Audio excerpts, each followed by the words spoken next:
Hi, everyone. Welcome to the Girl with No Name panel for Thought Bubble. We're so happy everyone's here. I'm sad that we're not all in person, but glad that we're all social distancing and being safe. We have a fun panel to talk to you today about bringing comics to the screen. And we're joined by an amazing and talented group of ladies who helped bring Girl with No Name into comics, from script to comics, and then we're going to take it from comics back to screen. So with that, I'll introduce myself first. I'm Terri Lubaroff. I'm the Chief Operating Officer and Head of Content at Legion M, which is the publisher and production company, one of the production companies involved in this project. And with that, maybe Tanya, you can introduce yourself. Hi everyone, I'm Tanya Wexler and I am a film director, recently a movie called Buffaloed, and before that Hysteria, and soon to be the film of Girl with No Name. Who Dani? next? Dani, why don't you go next? Okay, now I hear you. Okay. Hi, I'm Dani, and I'm a comic artist from Greece, and my internet connection is bad, so you're going to... It looks great. Right now, okay. Dani, tell us some of the past projects that you've worked on. My past projects. Mm-hmm. I've worked in, I've done many short, I started with short comics, with short story comics for 2000 AD.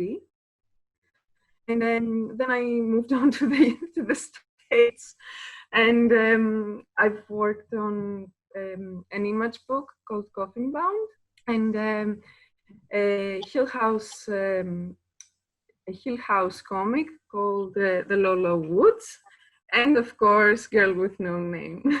Yay! Yay! That's what we want to talk about. Awesome. And Tula, our amazing cover artist, probably needs no introduction for Thought Bubble, but maybe you want to introduce yourself. Well, hopefully we've got lots of new viewers from around the world. Hello. So my name's Lisa Wood. I run Thought Bubble, but I'm known under the pen name of Tula Lotay as well. Comic book artist and illustrator. I did Supreme Blue Rose with Warren Ellis and various Vertigo books, Bodies, and Wicked and the Divine. And I'm known for doing a lot of Mondo posters as well. Awesome. And you guys are just amazing. I think I can draw a stick figure competently, and that's about as far as it goes. So talking here today is a real privilege. Thank you guys so much. So let's talk about Girl with No Name, which is a comic book. It's a Western, female-driven. You know, everyone here is a woman on the panel, which is amazing to have a comic book that's all females. So Tanya, let's start with you because you were the first person involved with this project. You optioned the screenplay. Can you tell us a little bit about your process taking it from script to comic and then back to screen? Sure. Well, when I read the script, I just fell in love with the character of the girl. It still is pretty rare to read a story in any form about an action heroine who's kind of unapologetic, who in her backstory is raised kind of without like a real regard to her gender, because in the backstory of our character, her uncle kind of raises her on a ranch in the middle of nowhere, and so kind of her understanding of what she can do and what she's good at and everything is really just about literally like how she can shoot a gun and how she can feed herself and how, and much less about what it means to be the right kind of girl. So I thought that was super interesting, but more than anything, I just loved that it was this cool, very like contemporary kick-ass action movie in a kind of Western wrapper, as opposed to a more traditional Western. And from the minute I read the screenplay, I saw a graphic novel in my head. I tend to be a pretty visual thinker, and I'm always thinking in shots, or certainly I can tell you if a script is a movie I can make. If I see it in my head or not, there are plenty of things I read where I can't, and I'm usually not supposed to make those movies. And that's kind of the movie kind of tells me. And so that one I could see, I mean, the number of shots I could see, like I could just see this whole thing playing out, and I knew that it was gonna be informed by, you know, some of kind of Miller and some of these graphic novelists who really use the art form to pull, you know, emotion, character, and action out of the imagery that this character's journey would kind of ask for. And so I already knew that even when I get a script, as soon as I get attached, I start pulling reference images from all sorts of things, lots of photographs, but like anything. And I would kept leaning towards like, you know, what's the, like Blueberry, and like, you know, and just looking through a lot of comics and graphic novel imagery. And I was, and it was funny because I had personally, I wasn't at the time, I wasn't like a active present day consumer of comics, but I was probably one of the few girls I knew when I was growing up who collected and actively read comics. And I was like a closet comics reader, because like, what like girl from like, you know, Chicago, it's like, I know it's probably not cool, but I was a DC reader. And I would read, I probably still have them. I had these like hardbound anthologies of this weird version of like called the Legion of Superheroes, which was like this whole teenager, like in the future, Superman would like go fly, Superboy would go fly to the future and hang out with all these teenage superheroes. And I had this like bound anthology version of them, and I would read them because guess what? In the future, believe it or not, there were a lot more female superheroes. And so I would read them, and it was funny because my son, who is now 21, but when he was little, he fell in love with them. And he desperately was, when he was learning to read, wanted us to read them to him. And I can tell you that reading comic books aloud like a story is like fucking possible, like impossible. You're like, and then this guy says here in this bubble, okay, that's guy, see that arrow, like trying to read that, it's just not work. But so I always had this personal deep connection, and then this material really connected me to it. And when we were trying to communicate to the film industry the visual style, the storytelling, and even the underlying emotionality in a really cool way, movies that have been inspired by comics and graphic novels always were things we would talk about, but we didn't have the imagery. And what was exciting to me about that was that it meant it didn't really exist. And of course, as a creator, you're always looking to create something in that slightly open, uncrowded space, but it's harder to get people to understand what you're trying to do.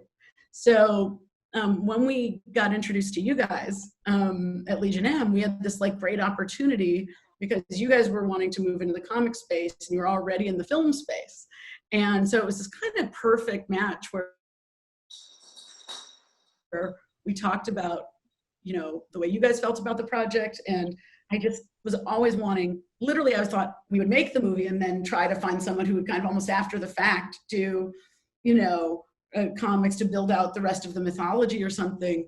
And certainly the storyboard artists I was even meeting with and looking at were all people who came up through comics. You know, it just, it made a huge impact. So when you guys not only got involved, but then like came up, you know, with the pitch to do an all-female team and to go after the best artists of any gender to make the book, but particularly focused on an all-female team, like it for me was a kind of a dream come true, because I knew that really to communicate what the material could be and how it could translate to film required unique visuals, unique imagery that didn't yet exist, and that people who aren't already visual artists weren't going to necessarily be able to make the leap in their minds based on my words coming out of my mouth.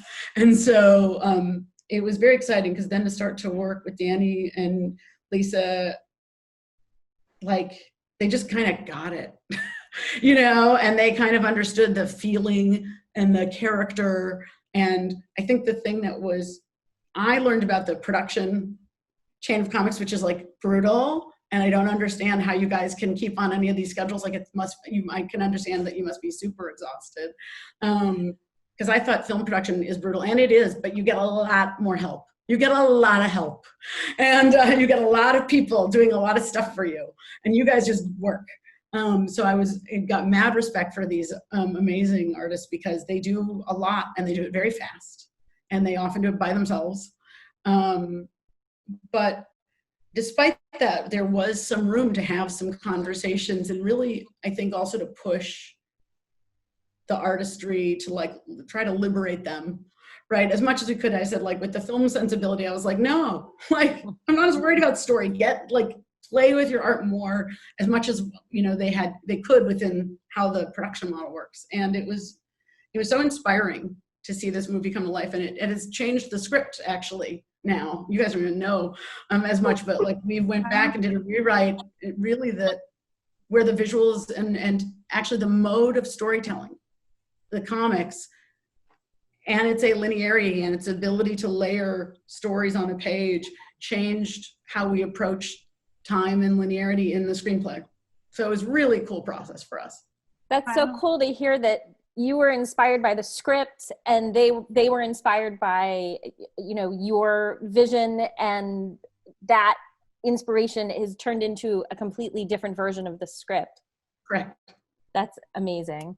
Dani, Terry's like, it has? I haven't read that yet. Oh no, I know all about it. I haven't read it, but I know all about it. Yeah, no, and it's amazing. It really has brought the whole script to life in a different way. So Dani and Lisa, were there any conversations that you had when you were thinking of how to draw these characters that just stuck in your mind as inspiration? I mean, for me, it's because I grew up watching Western films with my dad. I was kind of looking at those kind of sandy, barren landscapes a lot. And, you know, I got a ton of Dani's work sent over to me, which was like massive inspiration. Your art is just gorgeous. So it was very easy to draw the cover character just based on that. And the initial cover I did, she actually looked a bit older than the guys wanted her to be. So we kind of redrew it after that. Because I think, like, as an artist, well, for me personally anyway, you tend to kind of draw what you're comfortable with. So I think a lot of my female characters tend to look a bit older than they usually are. So I had a couple of attempts with that, but it was honestly pretty easy after seeing Dani's work. So good. That's awesome.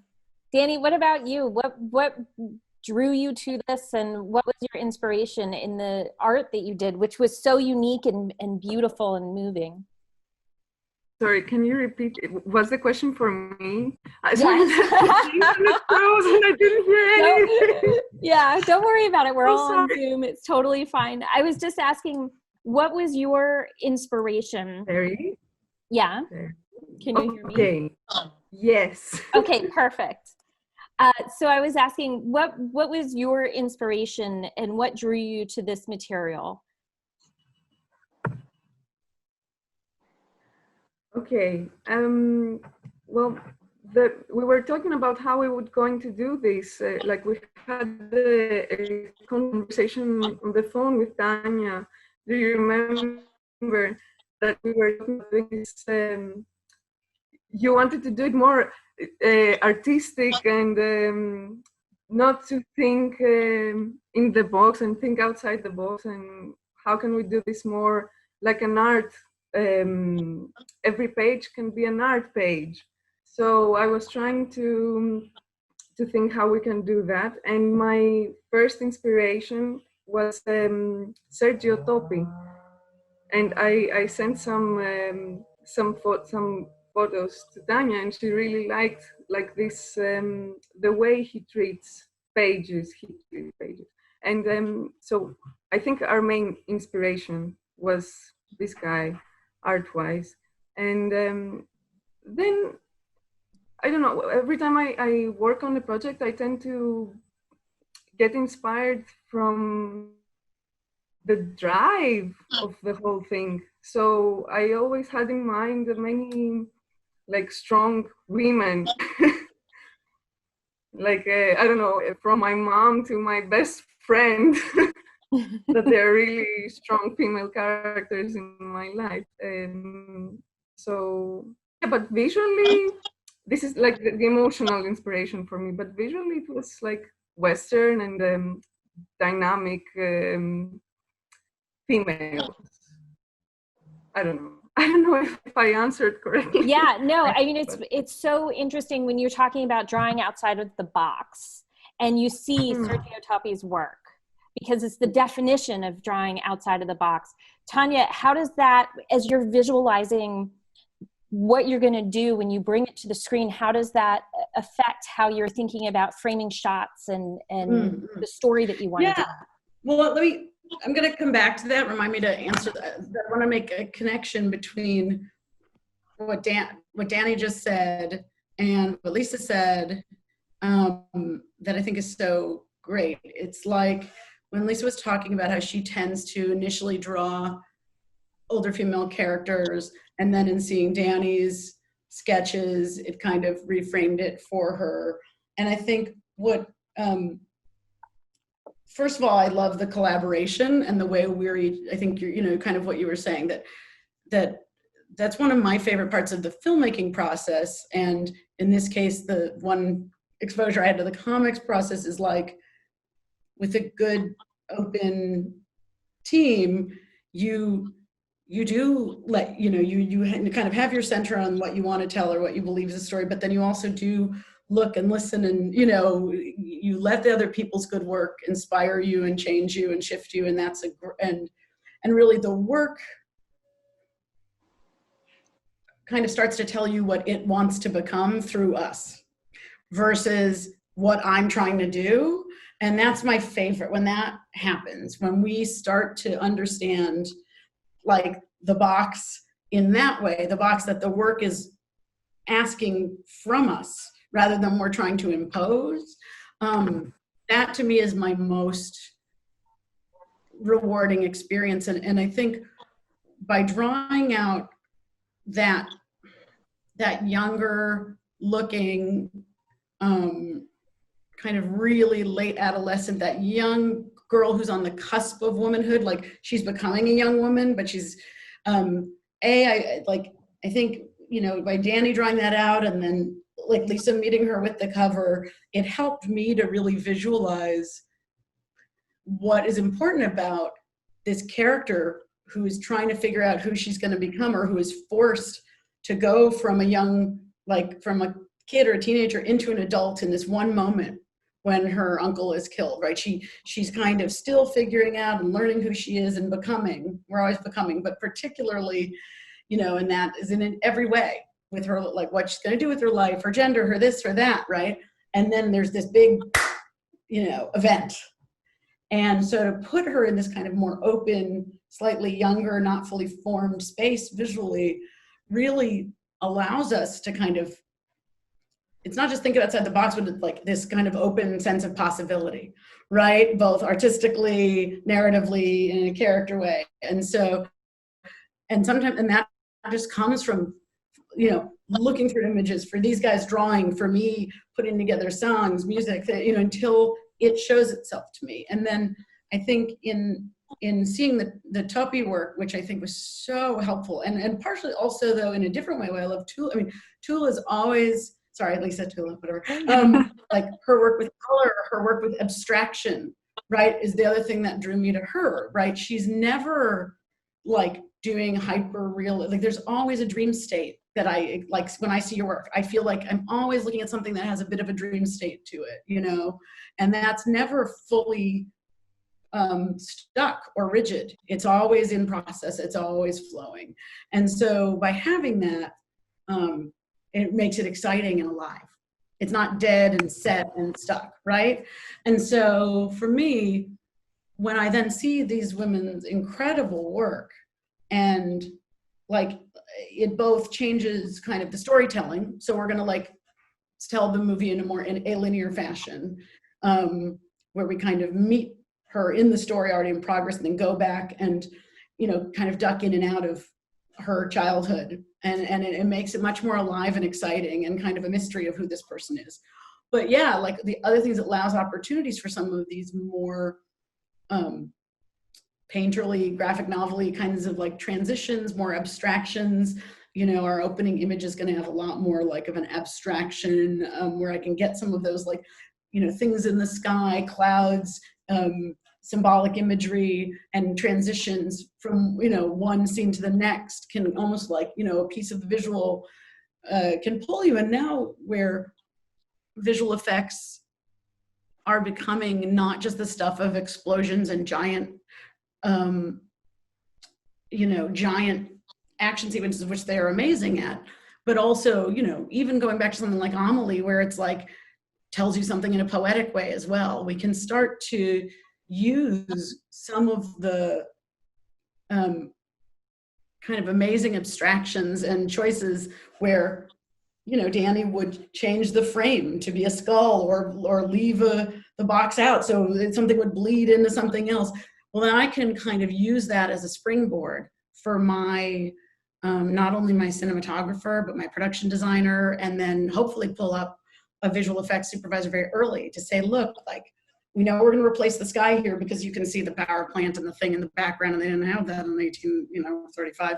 But also, what if we really want that sky as she walks away to go from, you know, kind of blue to crimson, blood red, and be in flames? How do we set that up early, you know, to give ourselves that option? And all of that is because, you know, artists like this are literally pre-visualizing some ideas for us. And if you ladies think that once we get the green light, I'm not calling you again, crazy.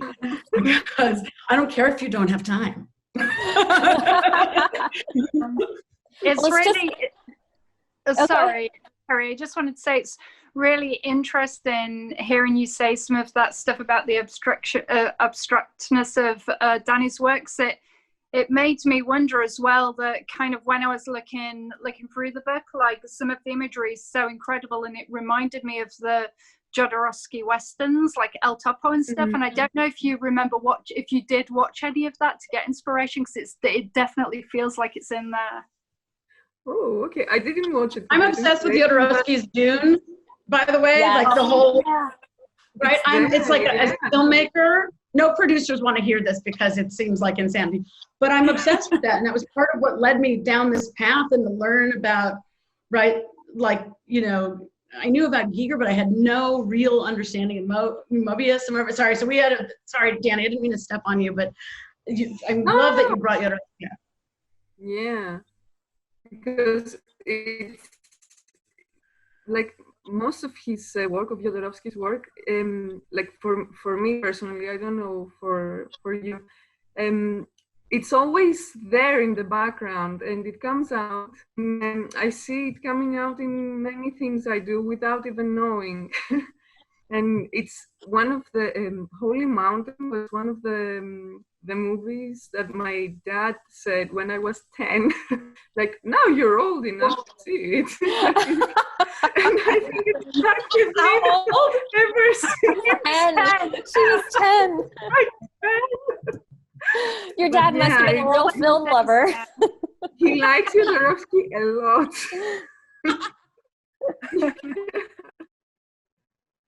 I love that. So, yeah, good note. I see that. Yeah. Sorry.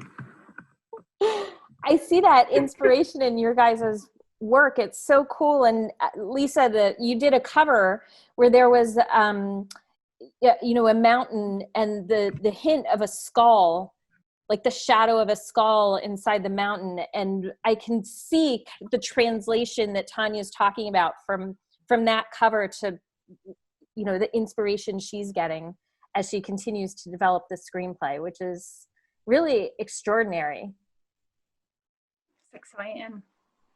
Very exciting. It is, and I think it's you know, it seems when you see a film, and I'm sure, and really a comic book, or where there's something brave or bold like that, it seems like, of course they did that, and I'm sure everyone thought it was a great idea, right? And everyone was like, "That's so cool! Of course, do that." But you know, when you're actually making the piece, the pull in every process I've ever been through is towards the conventional. Everyone is scared of taking risks because things are expensive. You want something that people are going to like. And so to take creative risks is not really supported in creative industry. And it's not because people aren't supportive. Like if I talk to every producer, or, studio person or financier or whomever I've ever spoken to, if they at all like what they do, they get very excited, their eyes light up, and they talk about these incredible, their inspirational films and the things that usually were big risk takers and things that they loved. But then when you get in the process, we all, I don't know if we're all fear driven, but fear and like, safety are big motivators. And so then you try to put kind of more non-conventional out of the box stuff out there, and everyone freaks out. And everyone goes, but that's not the way it's done, and that's not the way we do it, and you have to do it this way, and this is the way we've always done it, and this is why. And like, my job is in large part to kind of balance on the creative side those forces, to constantly kind of both be mindful that things are expensive and we do have and even narrative, like certain boxes we have to tick narratively. But then I'm kind of always constantly going, I know, right? It's super scary. Could we just do it anyway?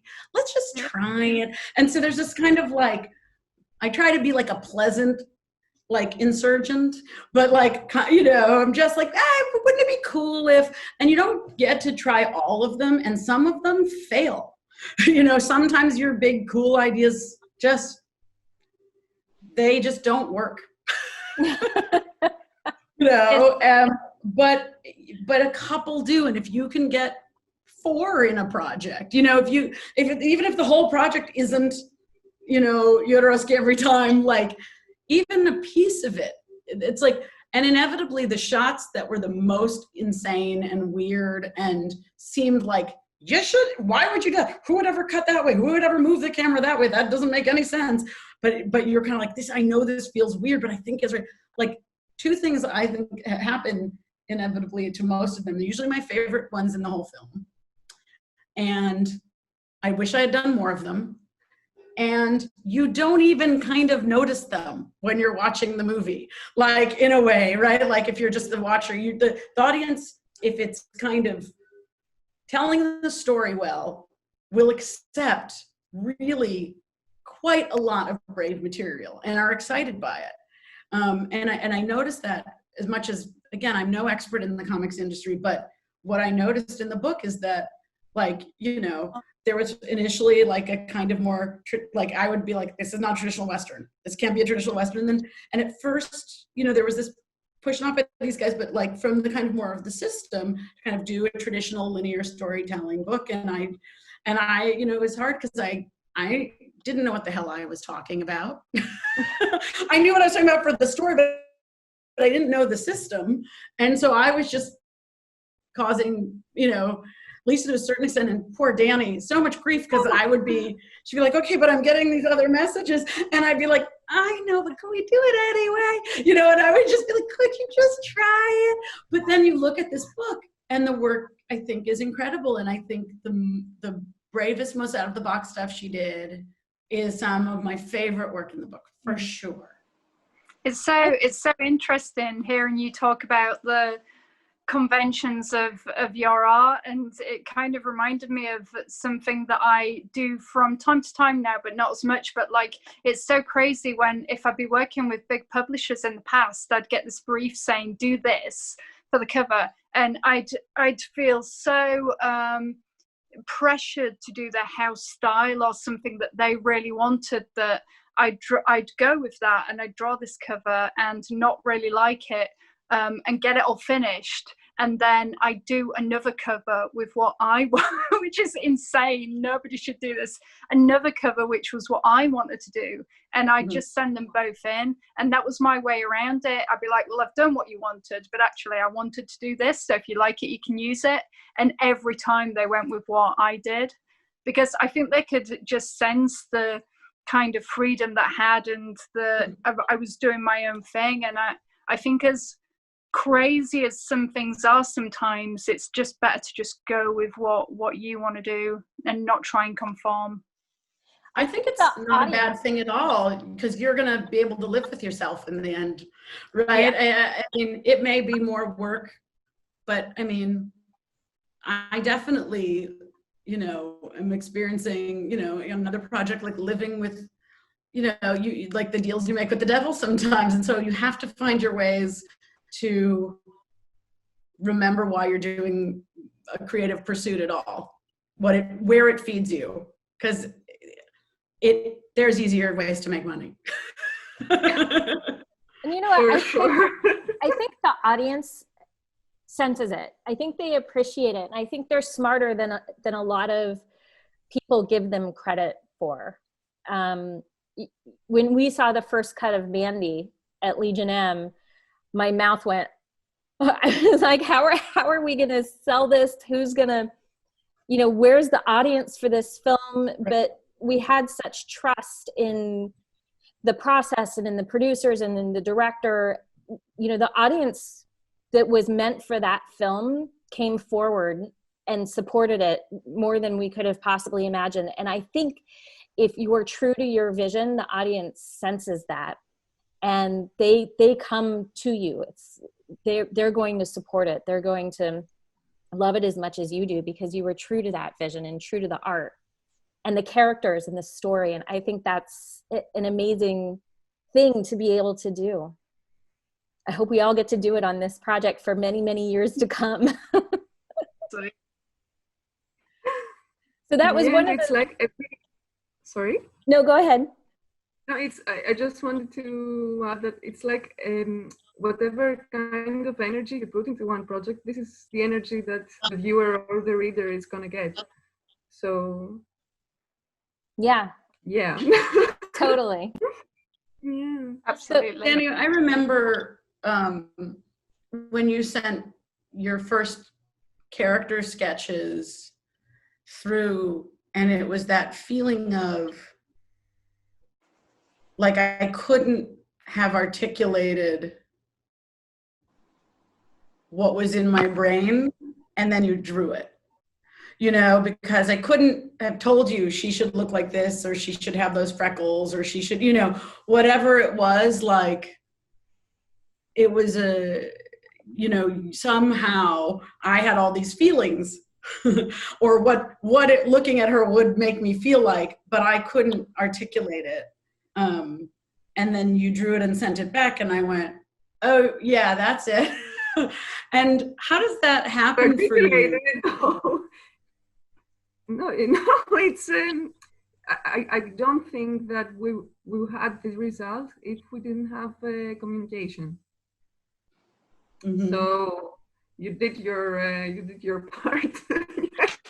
And the script was really good, but I'm curious, when you, whether it's a character, a known, you know, comic book character, or something drawn from something else, like where's the starting process for you? How do you start? When, you know, when you're starting from something that's pretty new, it's not, you know, maybe not a really well-known character who you're doing a different, you know, your take on, but like a newer book or a newer character, how do you just start drawing and see what comes out? Is it reference? What is the way you kind of approach that the blank page, which makes me want to throw it thinking about it.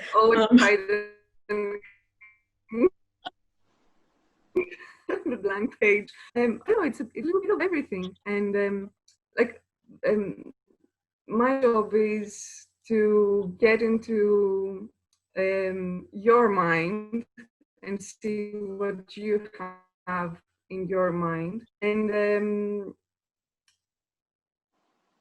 try to put it's a Lisa said I will try and do what I think the other person wants, but the truth is that with the first time I will read something, it is already there, and I will just start drawing, and usually it's the first thing that comes to my mind that we end up choosing. So I don't know exactly how this happens, but it's I think it's this, it's the back and forth and the communication, and what I get from you, then I will put on the page and I will put it back, and it's this back and forth, and I don't know, it's No. I might have woken up that day like that. I don't know. It's weird. Was that always true for you? And Lisa too, as like artists, were you always from a child, like, was your way to understand things to draw first?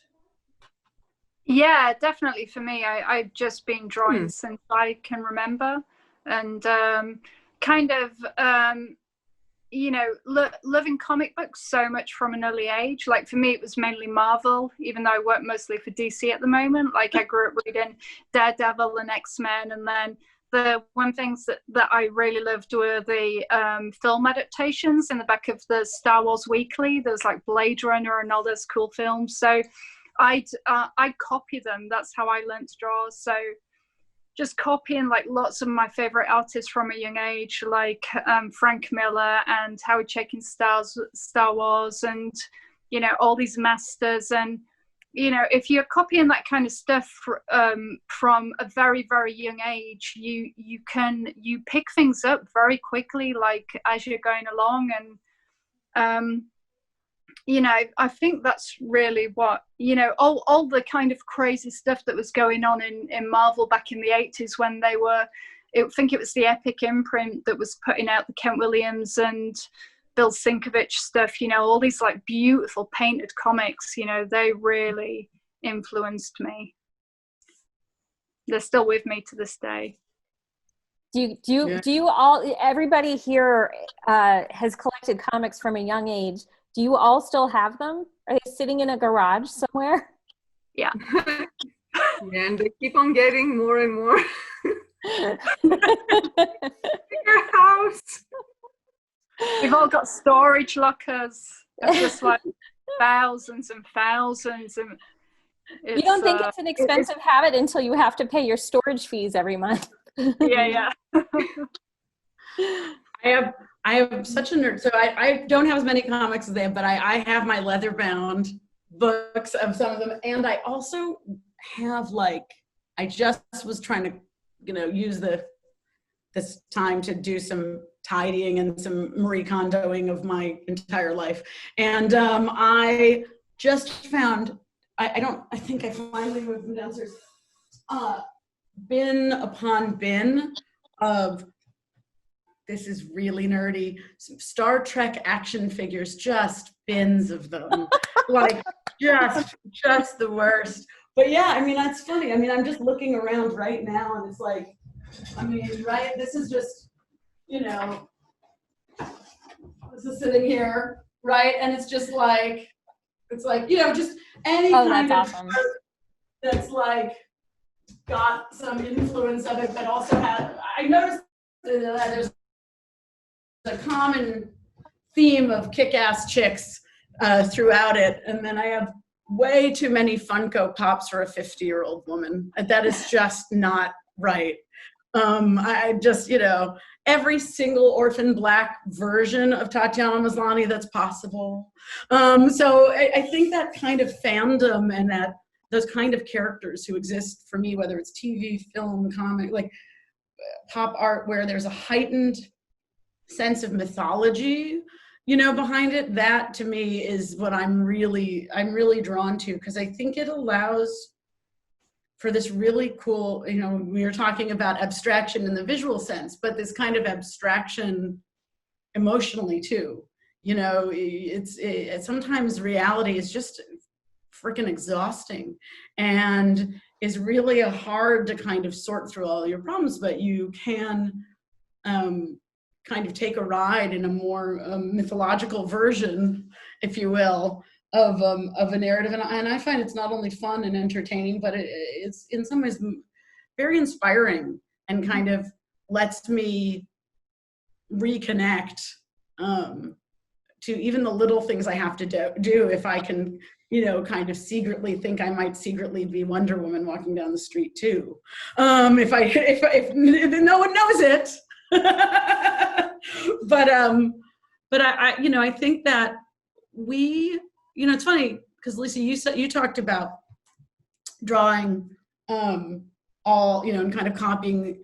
And I think we have that fear of always as artists copying, but also that real love of the things we love. And, you know, the number of times where, you know, I'm watching favorite movies, things, and all, you know, me and my team will do is we'll go, remember that shot, remember that thing, let's try and do our version of that, you know, because I think most of my art is really a kind of 3D time influenced version of collage, really, you know, and so we're always just pulling pieces and references and whatever. But the other thing when you're talking about copying is that way in which kids learn, in which we all learn, which is imitation. And we are actually brilliant imitation machines. And so whatever kind of character or narrative glasses we put on our mind really can help us. So like when you're younger and you're allowed to play and kind of, you know, play make-believe more, you really can try on all these different ways of being in the world, being brave, being, you know, kind of tough, being gritty. And I find still to this day, even as a grown-up, sometimes I do that. I try to go, okay, I'm going to pretend I'm super mom and I can actually do this thing and I know the right thing to say and I know how to comfort my kid when I'm actually running upstairs, curling up into a ball and just trying to get through this crisis like everybody else. But you kind of put on your cape. I know no capes, but you know, you borrow that for a while. And I think it's this incredibly valuable kind of version of empathy.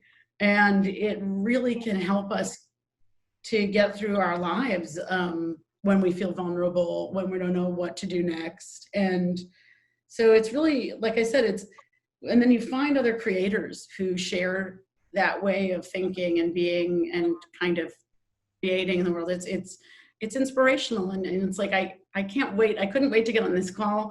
And I can't wait to talk to other directors, other creators, because they get the experience of putting yourself out there without, kind of on the tightrope, without a net, you know, and letting it while everyone's watching. It's super fun feeling. It's not, but I think having that connection to these kind of characters, it kind of lets you borrow their bravery for a while, or their powers for a while, or their worldview for a while. And I find that often can help me get through, even as a grown-up, you know, and because I don't know about you guys, I don't feel like a grown-up. No, never. I feel like this It kid. depends the day. I don't know.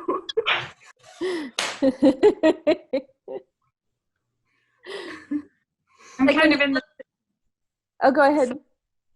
No, I was just going to say, it's like I'm kind of in the situation where I still feel like a new mum, but my daughter's 3 years old. But I just often, several times a day, I just have this thing where it's like, I'm a mum and I can barely look after myself. Yeah. This is crazy. You just do what you have to. And love gets us through everything. Yeah. Absolutely. So in terms of Girl with... Dani's a cat mom. Yeah, I'm a cat mom. I'm a new cat mom. Yeah. I have a little Welcome kitten. to the club. I think everybody in COVID is a new pet parent. Or Oh my God. parent. It's crazy. There are more new dogs. I was like, you want to take care of more creatures right now? What? We just needed a distraction, right? Mm-hmm. Yeah, and everyone is planting stuff. Oh, yeah. Yeah, which is good. So what's next for Girl with No Name, you guys? What are next steps, Tanya? I should take that. Yeah.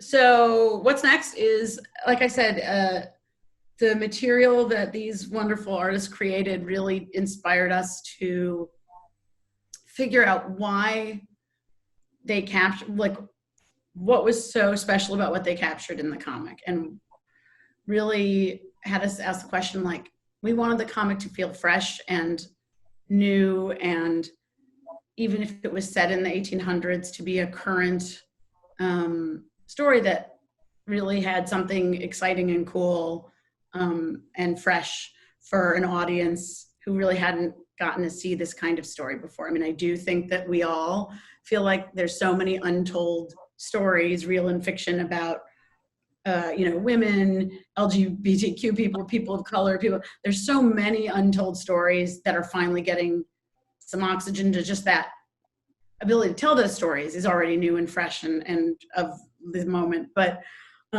there's something particularly about the form that this book took that really captured what I was hoping for, what I was crossing all of my various digits and things for. And so it made us go back and look about why was that cool? What worked about it? And the screenwriter and I had a big conversation. We talked about the alinearity and the way you can tell things in a different order to really bring you in and get in her head. And so we've already kind of done that and really changed the storytelling order and freshened it up, and it really clarified a lot for us. And so we're doing that work on the draft right now. There's probably one more pass that the writer just has to do to now like get that all to work. And then I think, our next step is to now put it together with cast and finance and go try to make this sucker. Go, go, go. Yeah. That's awesome. And then we call these guys and go, we need all this art for the movie. Yes. And Exactly. we need to start talking about the prequel and the sequel. That's what's so cool about this project. When you first read the script, you're like, okay, it's a story that just can live on its own. But when you really start diving into the characters and the world, you could make this into this universe and live in the girls. I don't even know what the right word is. I guess it's a universe, like live in her world for a long time and experience what she experiences. And I don't think that this story of the girl is the only story that there is. I think that's right. And she, she has a pretty classic vengeance quest at the heart of it, but pretty much most of the stories that have been told, especially like True Grit being one of them, there is a female there, and the first thing she does is get a guy to, help her and do everything. And to see this unapologetic young woman who, despite everyone saying no, is going to go deal with what she has to deal with and kind of, in the course of it, figure out who she is in this world that doesn't want her to, get vengeance for her uncle, doesn't want her to be a gunslinger, doesn't want her to be wearing pants, doesn't want, all these things. I think that's a character you want to keep following and watching and reading about. And that's exciting because, good stories are good stories, but good characters are kind of eternal, right? Like you love a good story, but you remember those characters in a way that is kind of their friends that stick with you, for a long time. And we've seen, certainly in the world of comics, these indelible characters who spawn entire, giant industries, businesses, books, art, toys, everything. And so creating that kind of cool, unique character who you can identify with is a rarity, and it's what got me excited and continues to keep me excited about the material. I know we probably need to wrap up soon, but I'm so curious to know politically, and I don't want to talk about politics, but politically the world has changed about how we view women characters and LGBTQ characters and all of those things in the last 5 years, 5 to 8 years. And I'm curious to know if the evolution of the world has also changed the evolution of this character and the story that we're telling. Just for me, I think that we might get to make it now. Right? That like, that notion that no one wanted to see a woman do this, like, you think that sounds really old-timey and like 1950s-y. And I got to tell you, I heard people say that to me 3 years ago. You know, it just, in one form or another, right? And I think the biggest thing that's changing is actually there is a shift. Like, my son is 21, like his generation is really, I mean, I remember my generation, the goal of like a 4-quadrant movie, and a 4-quadrant movie is defined as like kind of hits every demographic, right? You can bring, you know, parents and teenagers and kids, and it was a business very focused on teenagers in particular, right? And the goal was to get teenage boys, right? Actually, the goal was like, you had to, you know, especially for like an ET or something, but you had to have a young male protagonist because teenage boys would go see that, and the girls they were dating would also go see that. And if it was, you know, a bigger family movie, like that this idea that males, I mean, kind of, I feel bad for guys in a sense, because what we were basically saying is men can't tolerate like kind of narrative empathy, right? They can't imagine or watch a story that isn't about them. But I'm not trying to say that, because I think that has shifted. And I think I think the culture shifted, and I think the gaming culture, as misogynist as it can be sometimes, has helped shift it, because people are used to playing avatars and being really different characters and playing a game through a female, you know, and I talked to my son, who's a game design major at college right now and is a gamer, and even with some of the bias there, it's super interesting to see, like, he's just as happy to see a movie or play a game with a female character as a male character.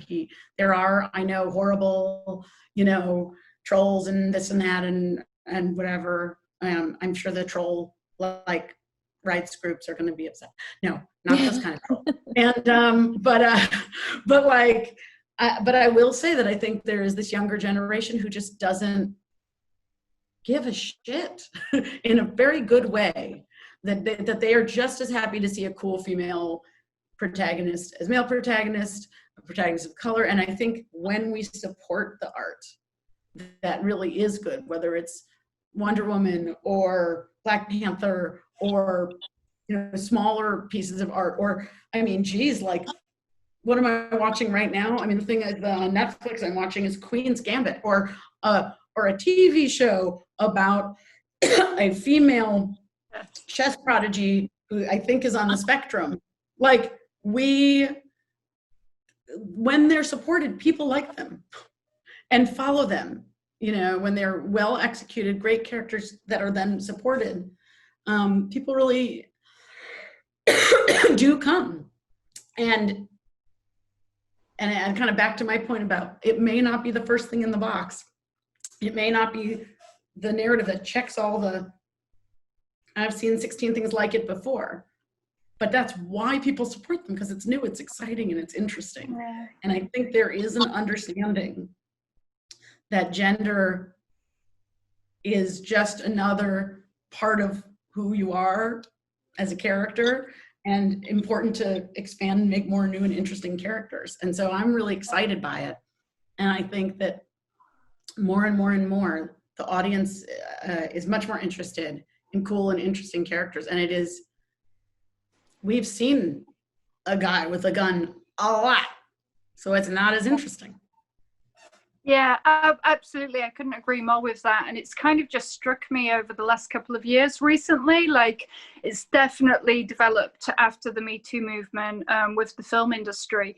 It's like, I remember feeling like 3 years, and even before that in the comic book industry, I think things start to change. I remember thinking about 3 years ago, like with films, especially because I'm a massive film buff, it's like everything felt so stale. And you kind of think in my head, I was thinking, well, we must have just told all the stories that can be told. Like, there's nothing new anymore. You know, I'm in my 40s now, so I feel like I've seen everything. I'm not seeing any new stories, and it's kind of depressing. And then with all the changes that have happened over the last few years with Me Too especially, and diversity as a whole, and film companies just being a lot more proactive, suddenly you're starting to see these films where you have the person who's telling the story is different. Like, it just changes everything. Suddenly the stories are new and fresh because you've just got a different voice telling them, and that's something we've not had before. Like in horror especially, you know, like I saw Makeup and Relic recently, two really unique films by women who, they just blew my mind. I'd never seen something like that before. Relic especially, it's incredible. And then with Netflix, His House, I don't know if you guys saw that, but you have this really fascinating story about Somalian refugees finding refuge in London, and all the fears that they bring into the house that they're placed in. And it's just another unique story that would have never been told before now. And I'm really grateful for that. And I think the more we allow different kinds of people to tell different stories, the more we're just going to have much better, greater, more diverse content, which is new and refreshing. It's so important. Yeah. Dani, Yeah, what about you? What about you? Are you finding it in Greece as well? No, I totally agree with both of you, with what you said, both Tanya and Lisa. And I feel like things are going to get better year after year. Because if you look back in the past, let's say 20 years, things have changed so much for the better. And like, it's happening. I don't know. And in Greece, because now with the internet, things are changing more quickly, I feel, worldwide. Because some years ago, in Greece especially, we would be behind some things. Things would come here, trends or whatever would come here a bit later than the rest of Europe or in America. And now I feel like I can see it in my country and in people here that we are in the same track, which is good. Okay, so can you hear me? Because my connection is again unstable. Yeah, it's perfect. The internet has made us, it's like you three are in my living room. It's like we're all one now. Apart from we've got the political bubbles like left and right, which seem to be becoming more divided. So we got to find a way to breach that. But we're not going to talk politics, are we? So that would just make us all cry. Although things are very good at the moment. Well, this has been amazing, guys. I think we're probably out of time. But I so appreciate the conversation and getting to catch up and see you guys in person. It's been way too long. And, you know, I miss seeing you at New York Comic Con and hanging out, but hopefully very, very soon we can all get together again. Yeah. Hopefully soon. And we'll all be at Thought Bubble in person next year. Yay. Yes. Hopefully with a movie. Absolutely. That would be amazing. Yeah. That'd be awesome. Yeah. All right. Thank you so much, Terri. It's really great. Thank you. Thank you, guys. Thank you. Take care, everyone. Thanks, Thought Bubble. We really appreciate it. Thought Bubble. Stay safe and healthy.